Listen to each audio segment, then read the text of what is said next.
Hi guys, this side summer Pope और आज मैं आपसे बहुत ही एक ऑनेस्टली टॉक करना चाहता हूँ। और ये टॉक ऐसा है ना कि ये जनरल टॉक है। ये मतलब मैं दिल से बोलना चाहता हूँ कि why I named my podcast like fino expert, और why I name my YouTube channel also fino expert, and everywhere why I named as a fino expert. Because ऐसा है ना यार कि फिनो एक्सपर्ट का मतलब ऐसा नहीं है कि सिर्फ वहाँ पे आप फाइनेंस की ही नॉलेज लोगे, वहाँ पे आप सिर्फ शेयर मार्केट ही हो या इन्वेस्टमेंट हो उससे रिलेटेड ही नॉलेज लोगे। ऐसा कुछ नहीं है। लोग मुझको बहुत बोलते हैं कि आपके यूट्यूब का चैनल फिनो एक्सपर्ट है या फिर आपके पॉडकास्ट का नाम फिनो एक्सपर्ट है, तो आप सिर्फ इन्वेस्टमेंट हो या शेयर मार्केट हो या फिर फाइनेंस के रिलेटेड ही सब्जेक्ट हो या फिर टॉपिक्स हो वो कवर करने चाहिए। भाई मैं उनसे ये कहना चाहता हूँ कि finance isn't only about share market और मनी। जो इंसान है जिसको पैसा संभालना आता है, पैसा मैनेज करना आता है, how to manage their money, how to जो रिस्क मैनेजमेंट है वो करना आता है, वो लाइफ में सक्सेसफुल होता है। और सक्सेसफुल लाइफ के पॉइंट ऑफ व्यू से मैं हर एक टॉपिक को लेता हूँ और उसको आपके सामने लाता हूँ। जैसे कि देखें ना आप, जो भी इस दुनिया में सक्सेसफुल इंसान है like Elon Musk, Bill Gates and all the top richest person in the world, या फिर बिल गेट्स हो गए, मुकेश अंबानी हो गए, उनकी अगर हिस्ट्री देखोगे ना आप, तो वो एक सक्सेसफुल लग्जरियस लाइफ सेटल कर चुके हैं। और उसका अगर बैकग्राउंड बिहाइंड द सीन देखा जाए तो वो बहुत ही दुख भरा है, क्योंकि सक्सेस ऐसा ही नहीं मिलता। देखिए भाई कि अगर आपको सक्सेस चाहिए तो आपको फाइनेंस हो, मोटिवेशन हो, 360 मूव, 360 नॉलेज आपको रहना ज़रूरी है। इसलिए मैंने ये फिनो एक्सपर्ट चैनल लॉन्च किया है, फिनो एक्सपर्ट पॉडकास्ट ये मैंने लॉन्च किया है। और फिनो एक्सपर्ट के जो हर एक सोशल मीडियाज़ है वहाँ पे मैं फिनो एक्सपर्ट अकाउंट लॉन्च किया है, जहाँ पे मैं फिनो एक्सपर्ट हो या फिर फाइनेंस हो या फिर मोटिवेशनल हो, जो भी टॉपिक है related to success, point of view to the success, वो मैं आपसे शेयर करना चाहता हूँ। और यही मेरा पर्सपेक्टिव है आपसे शेयर करने का।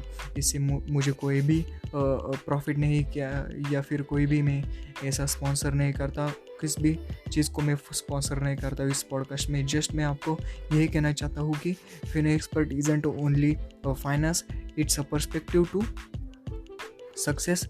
एंड इस इंडिया में हमारा भी एक हमारे मराठी में कहते हैं खरुताईचा वाटा, वो मैं करना चाहता हूँ कि इंडिया में फाइनेंशियल लिटरेसी कैसे लाए, वो मैं करना चाहता हूँ। जो भी सीखना चाहता है शेयर मार्केट, मतलब ऐसा नहीं कि मैं शेयर मार्केट में एक्सपर्ट हूँ, आपसे भी कोई नए कंसेप्ट हो वो मुझे आप बताइए, मेरी कुछ कंसेप्ट हो मैं आपको बताऊंगा। ऐसे शेयर करने से नॉलेज भी बढ़ेगा, फाइनेंशियल लिटरेसी बढ़ेगी, और जब फाइनेंशियल लिटरेसी बढ़ेगी, एजुकेशन बढ़ेगा, तब इंडिया एक महासत्ता हो सकता है। तब इंडिया बहुत एब्रॉड कंट्रीज़ को पीछे छोड़ सकता है। पिछले 4-5 महीने पहले वर्ल्ड इकोनॉमिक फोरम में हमारा India push down to the 5th point आ गया था। तो मैंने तब एक थिंकिंग की कि क्या अगले साल ये इंडिया टॉप नंबर 1 पे क्यों नहीं आ सकता। तो इसलिए सिर्फ गवर्नमेंट पर ही नहीं डिपेंड रहना चाहिए हमको, तो हर एक भारतीय को, हर एक भारतीय नागरिक को उसमें शामिल होना चाहिए। और उसके लिए आपको एफर्ट्स लेने ज़रूरी है।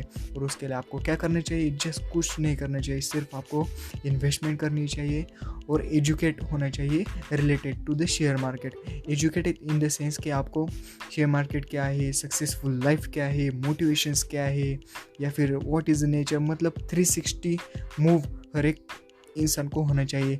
ऐसा नहीं कि यार देख लेते हैं सक्सेसफुल हम नहीं होंगे, मतलब डिमोटिवेट नहीं करना है किसी को, मोटिवेट करना है, कमेंट्स अच्छे डालने। आपको पता है कि जब आप यूट्यूब पर मुझे अच्छे कमेंट डालते हो तो मुझे अच्छे कमेंट पढ़ के वो और मोटिवेशन आता है, और मैं अगली वीडियो और मोटिवेशन से बनाता हूँ। इसके लिए होता क्या है कि आप मुझे अच्छे कमेंट देते हो तो मैं अगली वीडियो अच्छी बना दूँगा।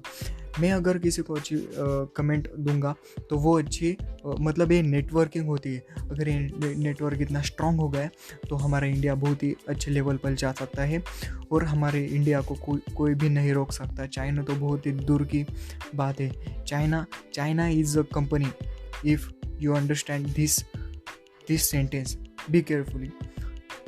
If China is a factory, okay, if China is a factory, then India is a office. अगर कोई कंपनी है, कंपनी की अगर कोई फैक्ट्री, समझ लो रिलायंस की फैक्ट्री है, अगर फैक्ट्री है तो ऑफिस भी उतना ही इम्पोर्टेंट है। ऐसा नहीं, मैं चाइना और इंडिया की रिलेट की बात नहीं, कंपेयर नहीं कर रहा हूँ। ऑफिस ये बहुत ही बड़ा होता है, पता है ना आपको। अगर ऑफिस से ही हर एक मैनेज होता है, वैसे ही अगर हमारे ऑफिस में अगर हमने ये ठान लिया कि हाँ, कि फैक्ट्री में वही चीज़ बनेगी जो हमको चाहिए, मतलब चाइना को हम एक्वायर करेंगे, हमारे इंडिया में तो उनकी चीज़ हम नहीं खरीदेंगे। ओके, सो यही कहना चाहता हूँ कि फिनएक्सपर्ट रिलेटेड मैं आपको यही एक हॉनेस्ट टॉक में कहना चाहता हूँ। सो मिलते हैं अगले ऐसे इंटरेस्टिंग पॉडकास्ट में, तब तक के लिए जय हिंद, वंदे मातरम, बाय बाय।